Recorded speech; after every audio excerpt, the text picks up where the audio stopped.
Minista wa bũrũri-inĩ Kipchumba Murkomen nĩ akinyirie mbere ya kamĩtĩ ya mbunge ĩgiĩ barabara no kũigwo itĩna rĩa mbere kuma aingĩra wabici-inĩ, kũrĩa ang'etheirwo nĩ kĩhĩri gĩa ciũria kuma kũrĩ ambunge ciĩgiĩ waki wa barabara itiganĩte, ũndũ ũmwe na wagĩrĩru wa barabara icio harĩ gũthaitĩra mitino ya barabara ĩrĩa yongererekete na njĩra nene. Cia kwĩyumĩria rĩ ciũria iria ikũrĩtio nĩ mũmbunge wa Ruiru Simon King'ara ciĩgiĩ kuongerereka kwa mitino barabara-inĩ ya Nairobi gũthiĩ Thika, makiria icigo-inĩ itiganĩte iria gwetire ta gũkorwo icũngĩrĩirie ikuũ itanyihĩire 80 cia Kenya barabara-inĩ. Minista Murkomen akiuga thirikari ĩrĩ na mũbango wa gwaka ndaraca cia maguru icigo-inĩ cia Clay Works, Kĩhunguro na High Point. Could the cabinet secretary explain what steps have been taken to curb the increasing cases of accident involving pedestrian crossing the Thika superhighway, particularly in rural constituencies where numerous lives have been lost? If you drive along Thika highway, you'll be shocked that people jump those heavy pavements put beside the roads to just quickly cross the road instead of going through the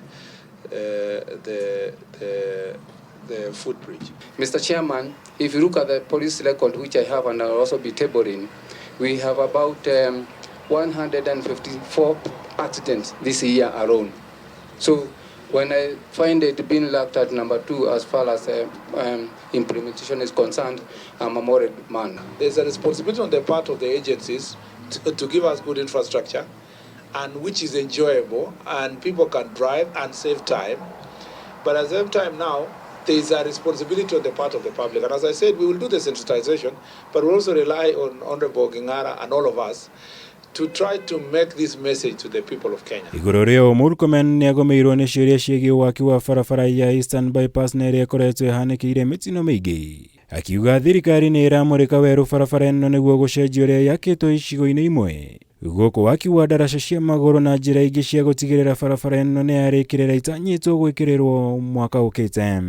Could the cabinet secretary consider urgently constructing more footbridges, speed bumps, and ensuring adequate road markings, pedestrian crossing, and road signs along the Eastern Bypass from Wihoko Junction, Kamakis, Kihunguro to Prison all the way to OJ?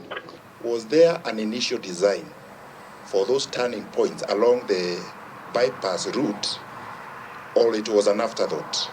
Why so? Because it's not possible to make a turn from the U-turns to join one side to the other one.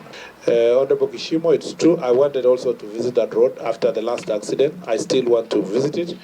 The DG has informed me that it is true that they established that there's a problem and they are currently reviewing the designs, especially on the turning points. So that they can improve the functionality and safety.